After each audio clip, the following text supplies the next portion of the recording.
अंगा हो गया था। कहते हैं ब्राह्मण कुल में जन्म था मैं करता बहुत मरोड़, और गुरु गुमानी दास ने यो दिया कोबदगढ़ तोड़े। पुण्यात्माओं, अब वह बुढ़िया जो लड़ा करती अपनी पुत्र वधू के संग, उसने सत्संग सुना और सत्संग सुनकर उसने उससे दिन उपदेश ले लिया। उपदेश ले लिया तो फिर वो सारे बर्ताव में अंतर हो गया, व्यवहार में फर्क पड़ गया। एक दिन उस बुढ़िया की पुत्र वधू छोरे की बहू धार काटने थी, भैंस का दूध निकाला और दूध निकाल के ऊपर एक ऊंची छत होती थी पहले, उसमें एक लंबा सरिया टांग दिया करते, हुक बनाकर उसमें उस बाल्टी ने टांग दिया करते, दूध की बाल्टी ने, कि नीचे बिल्ली कुत्ता खराब ना कर जाए। तो उसने उस दिन पुत्र ऊपर देखा नहीं जा, वो न्यू करके टांग्या करती, अंदाजे से तेनों ला कर न्यू छोड़ दिया करती। उस दिन वह रोज टांग्या करती। उस दिन उस बुढ़िया की पुत्र वधू से वो बाल्टी ठीक ना टंगी और वो नीचे गिर गई टांगते टांगते, और सारा दूध उस फर्श के ऊपर बिखर गया। अब वह पुत्र वधू घबराएगी, आज बुढ़िया एक लाठी ठावेगी, एक दरेगी और सांझ ने न्यारी पिटवाएगी। शाम को इसका पुत्र आएगा, उसको और अलग से सिखावेगी। वह सहम सी गई, उस बुढ़िया की तरफ देखा कि यो परमाणु बम कैसे फूटेगा, क्या शुरू करेगी। तो बुढ़िया ने बोली कि बेटी ये हमारे बाग में नहीं था, आज यो हमारे बाग में नहीं था बेटा, और इसने साफ कर ले और भैंस के बाखर में डाल दे सुथरे सुथरे, बाकी बार कुत्ते पी लेंगे। हमारे बाग में होता है खंडा को नहीं, गिरना ही नहीं था। अब वह पुत्र वधू देख रही है कि आज बुढ़िया कौन सा स्टेशन पकड़गी, तेरा गजब हुआ तब के बुंडा बोल रहा हो, और आज इतने शुभ वचन कमाल कर दिया। अब वो अपना फटाफट पुत्र वधू ने वो साफ किया और जैसा बुढ़िया ने कहा था वैसे ही कर दिया। तो उसने फिर सोचा कि ईव शाम ने और देखिए ये क्या कहेगी अपने पुत्र को। उसने पुत्र वधू ने सोची मैं पहले बता दूं, कदे बुढ़िया 2 की 4 लाख बतावे। तो उसने अपने पति को आते ही बता दी कि आज मेरा गलती बन गई, अगर ऐसे ऐसे टांगों थी वो बेरानी को चुक लगी और दूध गिर गया। तो उसने वह करड़ी करी सावधानी बरत्या कर बताता ने कितना नुकसान कर दिया। फिर अपनी माँ के पास आकर लगा, माँ या भी जमाने ने कमी है, देखा दूध खिंडा दिया। तो ने बोली बेटा यो हमारे भाग में ना था, ना यह बहू थी, रोज जन टांग्या करती बेचारी, आज इसमें हमारा संयोग नहीं था बेटा, बेटी का कोई दोष नहीं।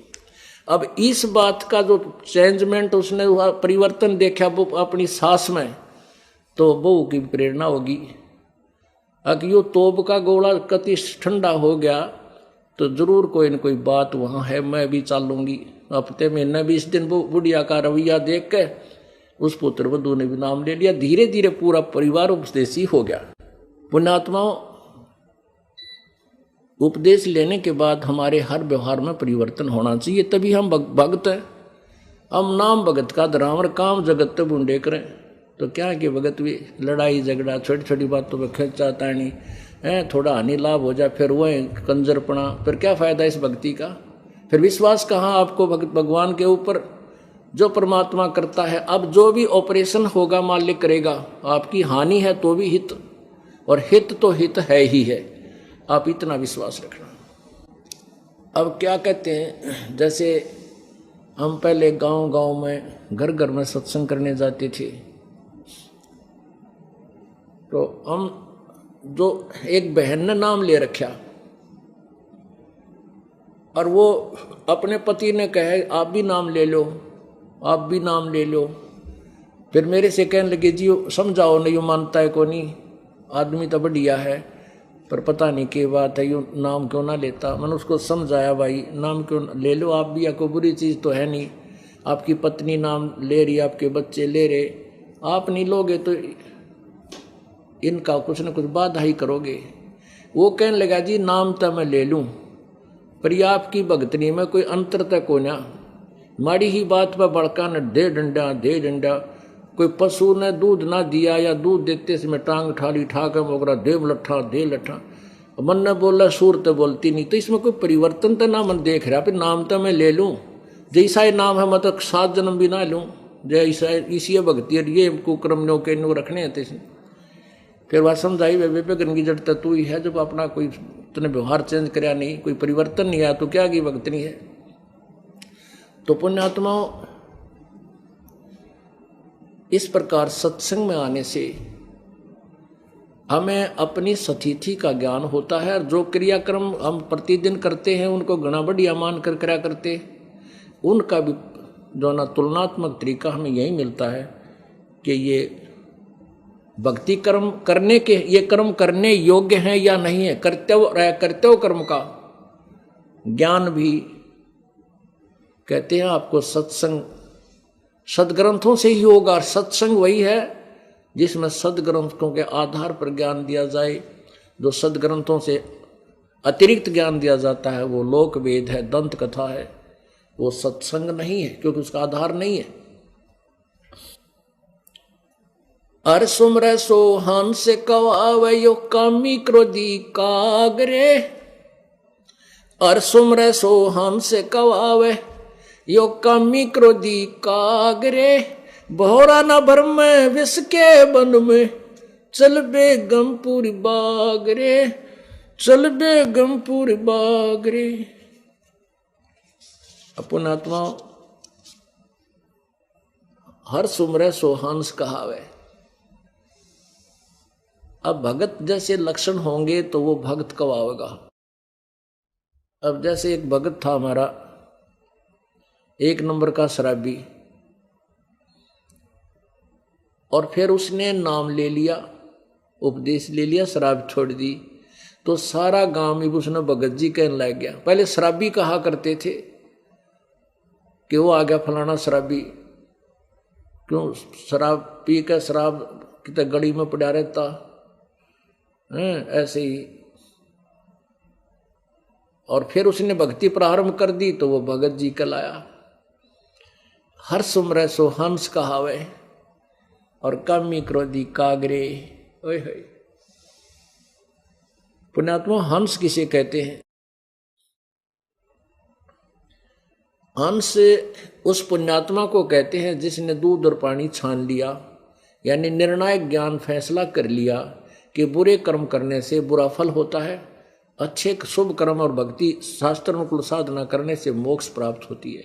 तो वो प्राणी बीड़ी शराब मांस तंबाकू चुगली निंदा चोरी ठगी बिल्कुल नहीं करता, चाहे भूखा मर जावे, चाहे उस पर कितना ही कर्ज हो जाए, कितना, फिर भगवान देखो क्या करके दिखाएगा उसके लिए। जैसे आपने सेव और समन की कथा सुनी थी, कति गरीब थे, शाम का आटा भी नहीं था, लेकिन उनको ज्ञान हो गया था कि पाप नहीं करेंगे, चोरी नहीं कर सकते हम, लेकिन उस दिन चोरी के लिए विवश होना पड़ा। लेकिन चोरी के लिए उद्देश्य क्या रखा उन्होंने कि इस नगरी का उद्धार करवाना है, इसलिए चोरी कर रहे हैं, स्वार्थ के लिए नहीं। और लड़के तक का बलिदान दे दिया, कुर्बानी दे दी। फिर परमात्मा ने लड़का भी जीवित कर दिया, कबीर भगवान ने, और 1 नंबर का सेठ बना दिया दिल्ली का। वो सम्मन 1 नंबर का सेठ है। कहते नुक्ते ऊपर रिच जाएगा रे, करोड़ कर्म जल जा तुम्हारे। नुक्ता यानी कोई ऐसा पॉइंट बनेगा कि परमात्मा प्रसन्न होना चाहिए तुम्हारे से, फिर देखना कितने मौज कर देगा। यहाँ भी आपके ठाठ और आगे भी सुख हो, सतलोक चला जाएगा।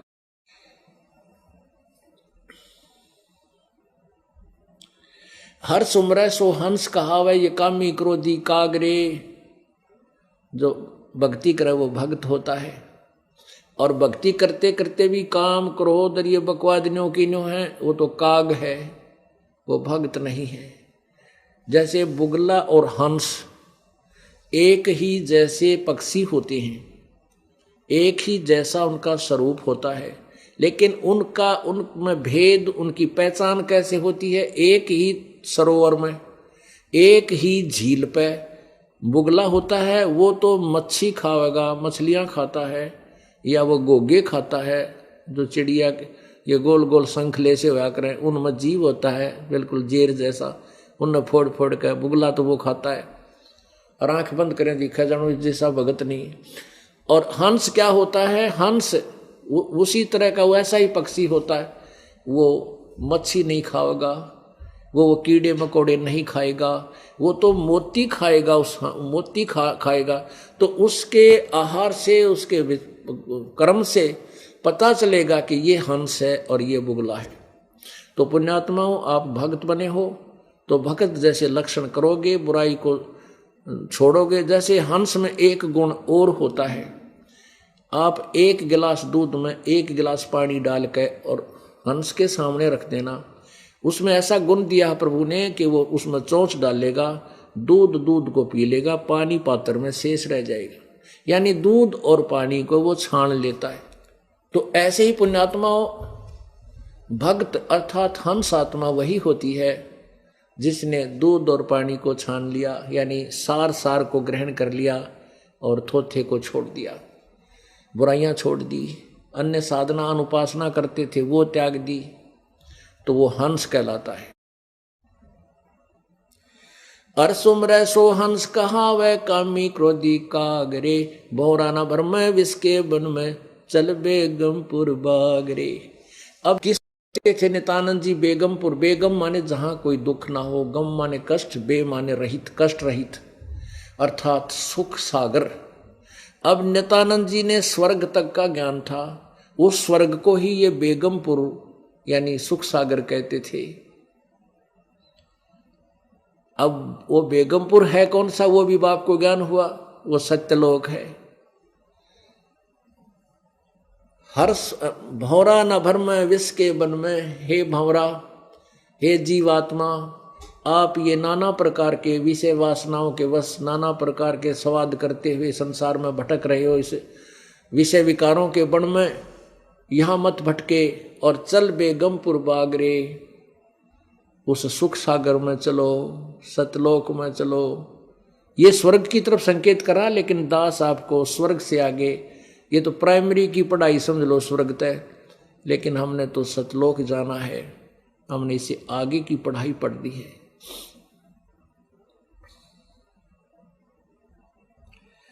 शब्द सेन सतगुरु की पिछाड़ी, पाया अटल सुहागुरु, नितानंद महबूब गुमानी, ये प्रगटे पूर्ण बागरे। शब्द सेन, शब्द सेन माने प्रवचन, सेन माने संकेत, इशारा। अब कहते हैं हमने अपने सतगुरु का संकेत समझ लिया, सेन समझ ली, इशारा समझ लिया, क्या उनके ज्ञान से निर्णय हो गया। क्या समझ लिया? मानुष जन्म दुर्लभ है, ये मिले न बारंबार, जैसे तरवर से पत्ता टूट गिरे, वो बहोर न लगे डारे। एक तो ये समझ लिया कि मनुष्य जीवन परमात्मा प्राप्ति के लिए है, ये सैन, ये संकेत, ये इशारा गुरुदेव का समझ लिया। और दूसरा ये समझ लिया कि भक्ति करनी चाहिए, भक्ति तो करनी ही करनी है, पर कौन से भगवान की करनी है? ब्रह्म की भक्ति करनी है, जैसे गीता जी में लिखा है, वेदों में लिखा है कि मेरा तो एक ओम मंत्र है। यजुर्वेद अध्याय नंबर 40 के मंत्र नंबर 15 में लिखा है कि ओम करतु समर, कलवे समर, करतुम समर। ओम नाम का जाप काम करते करते सिमरण कर, विशेष कसक के साथ सिमरण कर, मनुष्य जीवन का प्रथम कर्तव्य जान के सिमरण कर। गीता जी अध्याय नंबर 8 के मंत्र नंबर 13 में लिखा है कि ओम इति एक अक्षरम व्यवहारण ब्रह्म व्यवहारण माम अनुसमरण। मेरा एक ओम मंत्र है, मुझ ब्रह्म का ओम अक्षर, एक ओम केवल एक अक्षर है जिसका उच्चारण करके सिमरण करना है। और जो अंतिम ये पर्याति तजम देहम सयाति परमाम गतिम, जो अंतिम श्वास तक शरीर त्याग कर जाते समय तक तक भी मेरा सिमरण करता है तो परम गति को प्राप्त होता है। पुण्यात्माओं, अब ब्रह्म की साधना यदि हम करें तो क्या लाभ होगा? ब्रह्म की गीता ज्ञान दाता ब्रह्म है। वो गीता जी अध्याय नंबर 2 के श्लोक नंबर 12 में कहता है कि अर्जुन, ये मत सोच के ये सैनिक राजागण पहले नहीं थे या आगे ना होंगे या अब तू सोच रहा है। तू और मैं और ये सभी पहले भी थे, आगे भी जन्म होगा और वर्तमान में भी है। तो पुण्यात्मा, इससे एक तो ये सिद्ध हो गया कि गीता ज्ञान दाता स्वयं भी नासवान है, इसकी जन्म मृत्यु होती है। गीता जी अध्याय नंबर 4 के श्लोक नंबर 5 में कहा कि अर्जुन, तेरे और मेरे बहुत जन्म हो चुके हैं, तू नहीं जानता, मैं जानता हूं। इससे भी सिद्ध है कि गीता ज्ञान दाता की जन्म मृत्यु होती है। गीता जी अध्याय नंबर 4 के श्लोक नंबर 9 में लिखा है कि मेरे जन्म और कर्म दिव्य हैं, अलौकिक है। जन्म मृत्यु तो होता है लेकिन अलौकिक है। वो ये दास बताएगा, बहुत बार बता चुका है, आने वाले समय में फिर बताएंगे। गीता जी अध्याय नंबर 10 श्लोक नंबर 2 में बताया है कि मेरी उत्पत्ति को ना ये ऋषिजन जानते, ना ये महर्षिजन, ना देवता जानते, क्योंकि ये सब मेरे से प्रकट हुए। इससे सिद्ध है कि गीता ज्ञान दाता का जन्म तो हुआ है लेकिन उसको ब्रह्म ये देवता ब्रह्मा विष्णु महेश और ऋषि आदि नहीं जानते, क्योंकि ये इसी से जन्म हुआ, इसी के पुत्र हैं, इसी के आगे संतति है।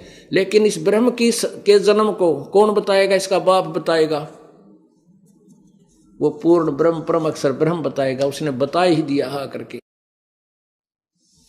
तो यदि हम ब्रह्म साधना करते हैं तो भी जन्म मृत्यु, जन्म मरण का रोग कटा नहीं, और सबसे बड़ा दीर्घ रोग हमारे यही है, जन्म और मृत्यु का। फिर यदि हम परब्रह्म की साधना करते हैं तो उसकी भी मृत्यु है। गीता जी अध्याय नंबर 15 के श्लोक नंबर 16 में लिखा है कि 2 प्रकार के भगवान हैं, एक क्षर पुरुष, एक अक्षर पुरुष। क्षर पुरुष ये ब्रह्म, अक्षर पुरुष ये परब्रह्म। और इसी प्रकार इन दोनों के प्राणी, इनके और इनके प्राणियों के, इनके लोक में जितने भी जीव जंतु हैं, ये सुथुर शरीर इनका नाशवान है, जीवात्मा सभी की अमर होती ही है। फिर गीता जी अध्याय नंबर 15 के श्लोक 17 में कहा है कि उत्तम पुरुष है तू अन्य। उत्तम पुरुष है तू अन्य। उत्तम पुरुष यानी पुरुषोत्तम, सबसे श्रेष्ठ परमात्मा तो कोई इन दोनों से और है, जो 16वें श्लोक में वर्णित किए, उनसे कोई अन्य है। और परमात्मा इति उदाहरते, उसको भगवान कहते हैं। यह लोकत्रयम् अविश्य विभर्ति अव्यश्वर है, जो तीनों लोकों में प्रवेश करके सबका धारण पोषण करता, वो अविनाशी प्रभु है। गीता जी अध्याय नंबर 18 के श्लोक नंबर 62 में गीता ज्ञानदाता कहता है कि अर्जुन, तू सर्वभाव से उस परमेश्वर की शरण में जा जिसकी कृपा से तू परम शांति और सतलोक, सनातन धाम, परम धाम को प्राप्त होगा, यानी सतलोक चला जाएगा।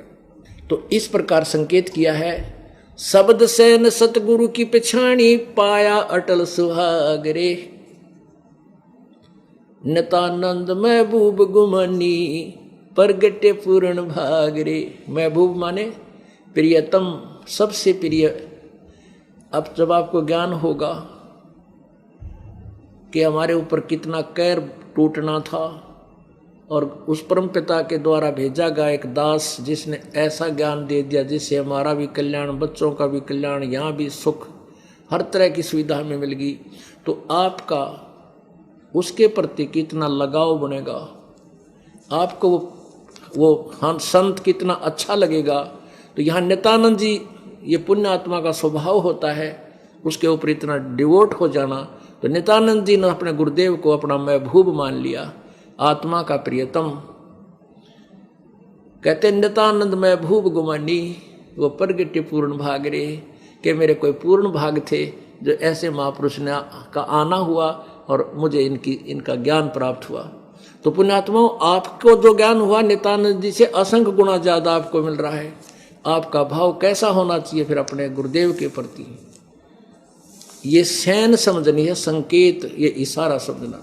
शब्द सैन सतगुरु की पिछाणी पाया अटल सुहाग रे, नित्यानंद महबूब गुमानी ये प्रगटे पूर्ण भाग रे। आपके पूर्ण भाग हैं जो आपको ये तत्व ज्ञान प्राप्त हुआ। गरीबदास जी कहते हैं, समझा है तो सिर दर पाऊं, और बहोर नहीं रे सादाओ। बोलो सतगुरुदेव सत साहिब।